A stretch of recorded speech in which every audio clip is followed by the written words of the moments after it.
Dear students, welcome in my class. Myself, Professor S. M. Chowgule from MZV's Arts, Commerce and Science College, Malegaon City, District, Nashik. Today, in my class of 2IB for the subject auditing and taxation, in term second, there is taxation. In taxation, we discuss about income tax. Dear students, we have already seen that as per Income Tax Act 1961, Section 14, the total income is classified into five sources, five heads. First, income from salary. Second, income from house property. Third, income from business and profession. Fourth, income from capital gain. And fifth, income from other sources. So these are the five heads of income, out of which we are going to discuss about the first important source, income from salary. So students, आप सभी को मालूम है कि income from salary ये बहुत ही important topic है एज पर द सिलेबस या as per the examination concern. It is very important topic in TYBCom. So we'll directly start. First, meaning of salary. ये सैलरी क्या होती है? So as per section 17 in bracket 1, the salary of for the purpose of calculation of income from salary includes wages, pension, annuity, gratuity, advance salary, fees, commission, bonus, perquisites, annual accretion to the balance of recognized provident fund, leave encashment. So all these are came under the head of salary. सबसे पहले मैं तुम्हें ये बताना चाहूँगा कि जब कोई एम्प्लॉय किसी एम्प्लॉयर के पास काम करता है तो उसका जो बेनिफिट है काम करने का जिसे हम कंसिडरेशन कहते हैं वो जो एम्प्लॉयर एम्प्लॉय को देता है उसे सैलरी कहते हैं। इसमें कुछ इम्पोर्टेंट पॉइंट यहाँ पर है जो कंसिडर करने बहुत ज़रूरी है। उसमें सबसे पहले है basics of charges as per section 15। तो ये सैलरी किस तरह से चार्ज की जाती है? तो first, salary income is chargeable to tax on due basis और receipt basis whichever is earlier. तो ड्यू बेसिस से भी सैलरी हम चार्ज कर सकते हैं या तो रिसिप्ट बेसिस से भी हम चार्ज कर सकते हैं। लेकिन इसमें सबसे इम्पोर्टेंट बात यह है कि इनकम टैक्स एक्ट 1961 के सेक्शन 15 में बताया गया है कि एक बार कोई भी सैलरी चाहे किसी भी बेसिस से चार्ज की जाए, एक बार चार्ज करने के बाद उस इनकम पर दोबारा टैक्स चार्ज नहीं किया जाता।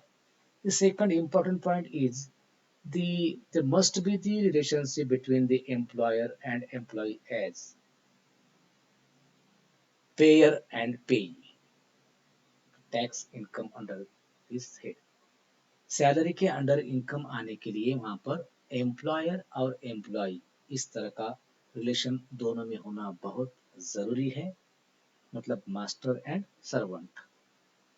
तब जाकर एम्प्लॉयर ने एम्प्लॉय को जो भी उसके वर्ष का जो कंसिडरेशन है जो दिया है उसे हम सैलरी कह सकते हैं। Then income from salary taxable during the year shall consist of following. तो इसमें से देखो, सैलरी ड्यू फ्रॉम एम्प्लॉयर, अगर कोई सैलरी ड्यू है तो वो हम दिखा सकते हैं। बाद में salary paid by the employer, employer ने आज तक जितनी सैलरी पेड की है उसी पर हम टैक्स चार्ज कर सकते हैं। Arrears of salary paid by the employer, या जो सैलरी एरियर्स जो पिछली कुछ लास्ट ईयर की कुछ एरियर्स थी वो पेड करने के बाद उसी पर हम इनकम टैक्स चार्ज कर सकते हैं। अब इसमें जो मैंने पहले बताया था कि एम्प्लॉयर और एम्प्लॉय का रिलेशन होना बहुत ही ज़रूरी है। इसलिए अगर कोई पार्टनर है और पार्टनर्स को अगर कोई रेम्यूनरेशन, बोनस या कमीशन पार्टनरशिप फर्म्स की ओर से मिलता है तो it is not taxable under the head of income from salary. क्यों? क्योंकि जो पार्टनर जो है वहाँ पर एम्प्लॉय नहीं है, it is owner of that partnership firm. So अगर उसे कोई रिम्यूनरेशन मिलता है, बोनस मिलता है, कमीशन मिलता है, सैलरी मिलती है, तो वो इनकम फ्रॉम सैलरी के अंडर नहीं आएगी। इसी तरह से अगर कोई पार्लियामेंट में है और उसे अगर कुछ मिलता है तो वो भी मेंबर ऑफ पार्लियामेंट जिसे कहते हैं, उससे जो भी मिलता है वो भी इनकम फ्रॉम सैलरी के अंडर नहीं आएगा, वो इनकम फ्रॉम अदर सोर्सेज के अंडर जाएगा। बस इसमें एक बात हमें क्लियर करनी है कि इनकम फ्रॉम सैलरी हम किसे कहेंगे, जब वहां पर एम्प्लॉयर और एम्प्लॉय में रिलेशन होना चाहिए। There must be relation as employer and employee. उस वक्त जब एम्प्लॉयर एम्प्लॉय को जो कुछ भी देता है उसके काम के बदले में, वो सारी इनकम इनकम फ्रॉम सैलरी के अंदर आती है। ऐसे अब ये जो सैलरी है, ये सैलरी की जो कंसेप्ट हमने देखी है कि every payment made by an employer to his employee और service render by him would be chargeable to tax as income from salaries. Provisions regarding income under head of salaries given under section 15, 16 and 17। फिर से एक बार वही आया है कि यहाँ per employer और एम्प्लॉय ये दोनों का रिलेशन होना चाहिए, और एम्प्लॉय ने जो सर्विस दी है उस सर्विस का जो कंसिडरेशन है जो एम्प्लॉयर एम्प्लॉय को देता है वो इनकम फ्रॉम सैलरी के अंडर आता है, सेक्शन 15, 16 एंड 17। अब यहाँ पर सैलरी जो है, तो salary is divided into 3 parts. जो सैलरी मिलती है उसके 3 पार्ट में यहाँ पर डिवाइडेशन किया गया है as per income tax act 1961। First basic pay and cash receipt, second allowances and third one is perquisites. Out of three, we are going to discuss in this lecture the first, basic pay and other cash receipt। कि basic पे में जो देखो जो basic salary होती है, कोई भी एम्प्लॉयर जो एम्प्लॉय को सैलरी पेड करता है उसमें उसकी बेसिक पे दिया होता है। जैसे फॉर एग्जांपल समझ लो किसी का बेसिक पे है 50,000 डैश 500 डैश 80,000 डैश 2,500 डैश 1,50,000, इस तरह से होता है। तो उसमें उसका मतलब क्या होता है, बेसिक पे जो स्टार्ट होता है पहले साल जो बेसिक पे समझो 50,000 है उस हिसाब से बेसिक पे मिलेगा, और उसके बाद हर साल उसका उसमें इंक्रीमेंट होगी और इस तरह से बेसिक पे दिया जाएगा। बेसिक पे के साथ साथ और कैश क्या क्या होती है, जैसे pension, gratuity, leave encashment, bonus, commission और प्रोविडेंट फंड। इंपॉर्टेंट चीजें बस यहाँ पर ली गई। बहुत सारी चीजें होती है लेकिन ये जो इम्पोर्टेंट है टीवाई बीकॉम के हिसाब से जो बेसिक इम्पोर्टेंट है वो यहाँ पर ली गई है। तो इस पर हम डिस्कशन करने वाले हैं आज के लेक्चर में। सो पहले हम देखेंगे ग्रेजुटी। अब ग्रेजुटी क्या है? Gratuity it is a one-time amount given by the employer to his employee at the time of retirement। Retirement के वक्त एम्प्लॉयर मतलब मालिक उसके एम्प्लॉय को मतलब उसके नौकर को एम्प्लॉय को पूरी जिंदगी जो भी है 20, 25, 30 साल जो उसने सर्विस दी है उस सर्विस खत्म होने के बाद एम्प्लॉयर एम्प्लॉय को वन टाइम अमाउंट देता है, उसे ग्रेजुटी कहते हैं as per section 10 in bracket 10। अब इसमें टैक्स ट्रीटमेंट कैसी दी जाती है, तो यहाँ पर दिया गया है कि for central and state government employees, defence employees and employees in local authorities shall be exempted. तो जितने भी central government, state government, defence है, लोकल अथॉरिटी के जो भी एम्प्लॉयज है, इनको जो ग्रेजुटी की अमाउंट मिलती है it is totally exempted from tax, fully exempted from tax. अब सेकंड पार्ट उसमें है, अब गवर्नमेंट एम्प्लॉय हो गए, उसका हमने देख लिया उनका क्या है कि फॉर गवर्नमेंट एम्प्लॉय जिसमें सेंट्रल गवर्नमेंट, स्टेट गवर्नमेंट जो है, डिफेंस है, लोकल अथॉरिटी है, इनके जितने भी एम्प्लॉयज है उनको जो अमाउंट मिलने वाली है वो एग्जेम्प्टेड है। Second, non government employees came under the gratuities act 1972। अब इनके लिए क्या है, तो those employees gratuity came under the Gratuities Act 1972 shall be exempted the least amount the following. ये तीन जो अमाउंट दी है उसमें से सबसे कम, लिस्ट मीन्स सबसे कम अमाउंट जो है वो एग्जेम्प्टेड होती है. First the actual amount of gratuity received, जो अमाउंट मिली है ग्रेजुटी की वो. Second 15 days salary into completed years of service, कितने साल उसने सर्विस की. समझो कोई 25 साल करता है, कोई 28 साल करता है, कोई 27 साल, 30 साल, जितनी भी सर्विस उसने की है उस सर्विस को मतलब समझ लो कि 28 साल सर्विस किया तो 28 ईयर्स उसको क्या करना है, मल्टीप्लाइड बाय 15 डेज सैलरी. अब रिटायरमेंट के वक्त उसकी 15 डेज की जितनी सैलरी थी उस अमाउंट को कितने साल उसने सर्विस की उतने साल से उसे मल्टीप्लाई करना है.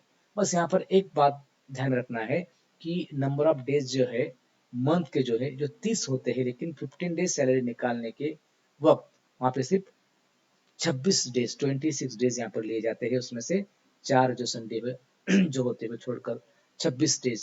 So it is very important for calculating the number of amount of this second amount, the number of days in month to be taken as 26 days in a month. और third one is ₹20 lakh. पहले ये 10 लाख थी, अब 2018 से ये 20 लाख कर दी है. तो एक्चुअल अमाउंट ऑफ ग्रेजुटी कितनी है, बाद में जितनी उसने सर्विस, जितने साल सर्विस की उसको 15 दिन की सैलरी से मल्टीप्लाई करके जो अमाउंट आएंगी वो अमाउंट, और ₹20 लाख. इन तीनों में से जो अमाउंट सबसे कम होगी it is exempted from tax. ये किसके लिए है, those employees came under the gratuities act 1972 और those employees not came under the gratuity act 1972. उनके लिए क्या है, उनके लिए actual amount of gratuity, half month salary. इसमें निकालते वक्त जो है तो लास्ट 10 मंथ की एवरेज सैलरी निकाली जाती है, उस पर से हाफ मंथ की सैलरी कैलकुलेट की जाती है और ₹10 lakh which ever is less. तीनों में से जो कम है वो एक एग्जेम्प्ट होती है टैक्स से. तो इस तरह से ग्रेजुटी कैलकुलेट की जाती है. देन पेंशन और जिसे एन्युटी भी कहा जाता है. तो इसमें देखो पेंशन जो आती है उसमें it is came under the head of income from salary. But जो कम्यूटेड पेंशन जो आती है एक साथ में जो पेंशन, कम्यूटेड पेंशन मतलब क्या होता है कि वे पेंशन, अब देखो सबसे पहले पेंशन किसे कहते हैं कि रिटायरमेंट के बाद हर महीने वो पेंशन दी जाती है, लेकिन उसी के साथ साथ eight the time of retirement एक साथ में कुछ अमाउंट दी जाती है, उसे कम्यूटेड पेंशन भी कहा जाता है. तो अगर इस तरह से एक साथ की कुछ अमाउंट अगर रिटायरमेंट के वक्त अगर मिलती है तो उसका टैक्स ट्रीटमेंट किस तरह से की जाती है वो हम यहाँ पर देखेंगे. तो central, state government, local authority, जो मैं तुमको बताया कि जितने भी गवर्नमेंट एम्प्लॉय है उनको जो कम्यूटेड पेंशन की अमाउंट मिलती है it is fully exempted from tax. उनको उस पर टैक्स चार्ज नहीं किया जाता है. अदर एम्प्लॉय जो है, नॉन गवर्नमेंट एम्प्लॉय जो है उनके लिए ये टैक्स है. तो वो किस तरह से है, पहले उसमें है वो एम्प्लॉय जिन एम्प्लॉय को ग्रेजुटी मिली है. If the employee receive gratuity, pension, commuted pension के साथ पहले उनको क्या मिली है, अगर ग्रेजुटी भी अगर मिलती है तो उस वक्त 1/3 amount of the committed pension is exempted. अगर ग्रेजुटी भी मिली है तो कम्यूटेड पेंशन की 1/3 अमाउंट क्या होती है, एग्जेम्प्टेड होती है. अगर ग्रेजुटी नहीं मिली है तो 1/2 amount of the commuted pension is exempted. बहुत ही आसान है. यहाँ पर गवर्नमेंट एम्प्लॉय के लिए फुल्ली एग्जेम्प्टेड है. Those employee who has received gratuity, for that 1/3 amount of the commuted pension is exempted, and those employee which not received gratuity, that time the 1/2 amount of the commuted pension is exempted. And the judge of Supreme Court and High Court shall be entitled to exemption under section of commuted value up to ₹1/2 the pension. Then उसके बाद में है leave encashment under section 10(10)AA. जो leaves दी जाती है उसके बारे में हम यहाँ पर देखने वाले हैं, डिस्कशन करने वाले हैं. तो अगर ड्यूरिंग सर्विस अगर कोई लीव इनकैशमेंट दी जाती है तो वो फुल्ली टैक्सेबल है. उस पर रिलीफ मिलती है अंडर सेक्शन 89(1) एप्लीकेबल है तो रिलीफ यहाँ पर मिलती है। Then any payment by way of leave encashment received by central and state government employee at the time of retirement, that time it is fully exempted. Central और state government के जो employee है उनके लिए तो हमने पहले से देखा है, ग्रेजुटी देखी, पेंशन देखी, कम्युटेड पेंशन देखी, अब लीव इनकैशमेंट भी क्या है, all this are fully exempted for government, central government and state government employees. Then in case of other employees, the exemption is to be limited to the list of the following. ये तीनों में से जो कम है वो, जो कम amount होती है वो exempted होती है। पहले cash equivalent of unutilised earned leave, earned leave entitled cannot exceed 30 days for every year. तो वो अमाउंट जो आएगी वो कौन सी, कैश इक्विवेलेंट जो है अमाउंट वो 30 दिन की। देन 10 मंथ्स एवरेज सैलरी, यहाँ पर 10 मंथ्स की एवरेज सैलरी जितनी आएगी वो amount. And third one is leave encashment, actual amount जो रिसीव हुई है वो तीनों में से जो लिस्ट अमाउंट होगी जो कम होगी it is exempted from tax. Then leave salary paid to legal heirs of a deceased employee in respect of privilege leave standing to the credit of such employee at the time of death is not taxable. अगर उस employ की death हुई है और death होने के बाद जो लीव उनके जो घर वाले हैं उन्हें अगर मिलती है तो टैक्सेबल नहीं होती है, it is exempted from tax. Then most important point is provident fund. तो provident fund क्या होता है? Provident fund is a scheme entitled to give substantial benefit to an employee at the time of his retirement. तो देखो salary हर महीने मिलती है, खर्चा होता रहता है, लेकिन हमें फ्यूचर का भी सोचना पड़ता है। तो फ्यूचर के लिए जब कोई एम्प्लॉय कुछ प्लानिंग करता है, कुछ प्रोविजन करता है और वो अमाउंट प्रोविडेंट फंड में डिपॉजिट की जाती है और रिटायरमेंट के वक्त वो पूरी अमाउंट विथ इंटरेस्ट वहाँ पे दी जाती है। तो under this scheme a specific sum is deducted from the salary of the employee as his contribution towards the fund. और हर महीने की जो सैलरी होती है उसमें से स्पेसिफिक अमाउंट डिडक्ट की जाती है और जितनी अमाउंट एम्प्लॉय डिडक्ट करता है उतनी ही अमाउंट एम्प्लॉयर उसमें ऐड करता है। देखो the employer also generally contributes the same amount out of his pocket to the fund. और जितनी अमाउंट एम्प्लॉय ने डिडक्ट, एम्प्लॉय के सैलरी से डिडक्ट हुई है उतनी सेम अमाउंट उसमें एम्प्लॉयर डालकर वो दोनों इक्वल अमाउंट जो होती है वो कंट्रीब्यूशन जो होता है दोनों का वो डिपॉजिट किया जाता है। The contribution of the employer and the employee are invested in approved securities। और वो दोनों की जो कंट्रीब्यूशन होती है हर महीने की वो अप्रूव्ड सिक्योरिटीज में इन्वेस्ट की जाती है, डिपॉजिट की जाती है। जो अमाउंट डिपॉजिट की जाती है उसी पर इंटरेस्ट भी दिया जाता है। Interest earn thereon is also credited to the account of the employ.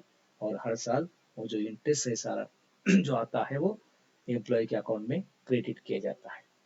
Thus, the credit balance in the provident fund account of an employee consists of the following। इसमें क्या क्या आता है?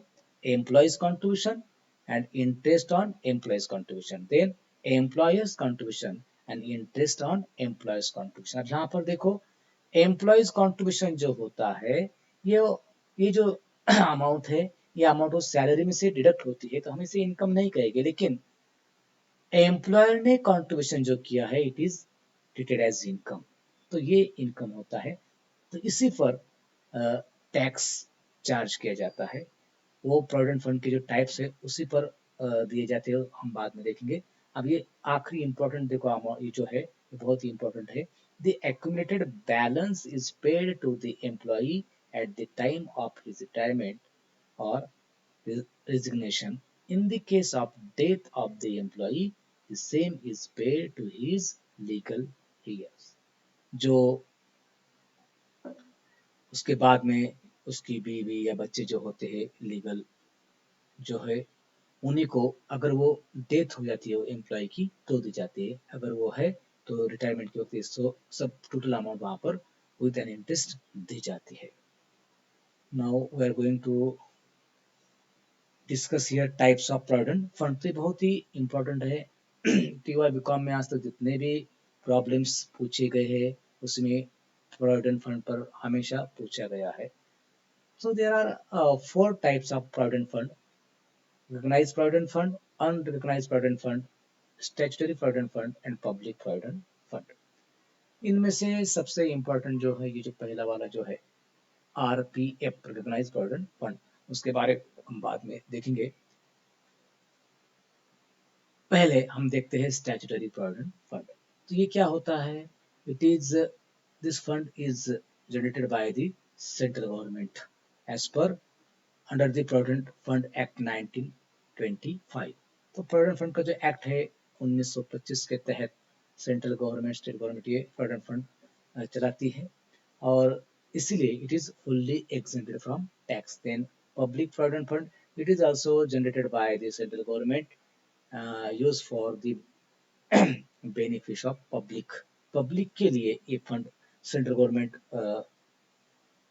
चलाती है, इसीलिए वो भी क्या है, फुल्ली exempted फ्रॉम टैक्स। अब हम ऊपर आएंगे यहाँ पर आरपीएफ जो है recognised provident fund and unrecognised provident fund. अब इसमें हम पहले अनरिकॉग्नाइज्ड देखेंगे। ये जो फंड है ये अदर जो शेड्यूल्ड बैंक्स वगैरह है, ऑल जो इंस्टीट्यूट है फाइनेंशियल इंस्टीट्यूट, वो ये प्रोविडेंट फंड रन करती है, आरपीएफ जो होता है। और this provident fund actually run but not recognised by the income tax commissioner. ये फंड तो होता है लेकिन इनकम टैक्स कमिश्नर रिकॉग्नाइज नहीं कर पाता है, इसलिए उसे अनरिकॉग्नाइज्ड प्रोविडेंट फंड कहा जाता है। So it is fully exempted। And lastly, so very important, RPF recognised provident fund ये जो होता है, जो कोई अप्रूव्ड सिक्योरिटीज है जिसमें शेड्यूल्ड बैंक्स है, जो फाइनेंस कंपनीज है, इंस्टीट्यूट है, वो इसे रन करती है। And this fund is recognized by the income tax commissioner and this fund creates under the Provident Fund Act 1952। तो ये सबसे इम्पोर्टेंट है, बाकी सब फुल्ली एग्जेम्प्टेड है, बस हमको इसी पर देखना है आरपीएफ जो है। तो इसका जो एम्प्लॉयर्स का जो कंट्रीब्यूशन जो होता है, एम्प्लॉयर्स कंट्रीब्यूशन टू आरपीएफ जो है, तो वो है exempted up to 12% of salary.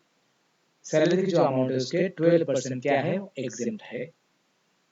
और उस पर जो इंटरेस्ट क्रेडिट होता है आरपीएफ पर, interest credited to RPF account is exempted up to ₹9.5% interest rate. अगर उससे ज्यादा इंटरेस्ट का रेट मिलता है तो वो टैक्सेबल हो जाता है। 9.5 तक जो है वो एग्जेम्प्ट है। इसमें ये सबसे अहम है, employers contribution to RPF is exempted up to 12% of salary. तो सैलरी की अमाउंट किस तरह से निकाली जाती है, उसकी डेफिनेशन क्या है? So at time definition of salary is salary is equal to basic salary plus DA plus commission. लेकिन यहाँ पर कंडीशन दी है, डीए कब एप्लीकेबल होगा? When DA is given as admissible for retirement benefit. If DA is admissible for retirement benefit, that time it is taken here. And commission is given fixed percentage on sale, that time it is applicable. So for calculating the amount of salary, we use this formula: salary is equal to basic salary plus TA if admissible for retirement benefit plus commission if given fixed percentage on sale। तो dear students, आज हमने जो देखा है, जो जैसे मैंने पहले बताया था, सैलरी के 3 पार्ट किए हैं, उसमें basic pay and other cash receipt. तो वो जो पहला अहम पार्ट था वो आज हमने देख लिया, जिसमें अब देखो इसके बाद में उसमें और बोनस है, कमीशन है, एडवांस सैलरी है, एरियर सैलरी है, तो all these are fully taxable. Bonus, commission are fully taxable. आज हमने जो देखा उसमें सबसे अहम यही है, टाइप्स ऑफ प्रोविडेंट फंड, और उसमें एम्प्लॉयर्स कंट्रीब्यूशन टू आरपीएफ मतलब रिकॉग्नाइज्ड प्रोविडेंट फंड, इसी पर सबसे ज्यादा पूछा जाता है। तो ये बहुत ही इम्पोर्टेंट था। उसके बाद में हमने देखा ग्रेचुटी, पेंशन, लीव इनकैशमेंट, ये सारी चीज़ें बहुत ही अहम है। तो आज के लिए बस इतना ही। नेक्स्ट लेक्चर में हम जो नेक्स्ट पॉइंट है अलाउंसेस एंड परक्विजिट्स, उस पर डिस्कशन करेंगे। ओके।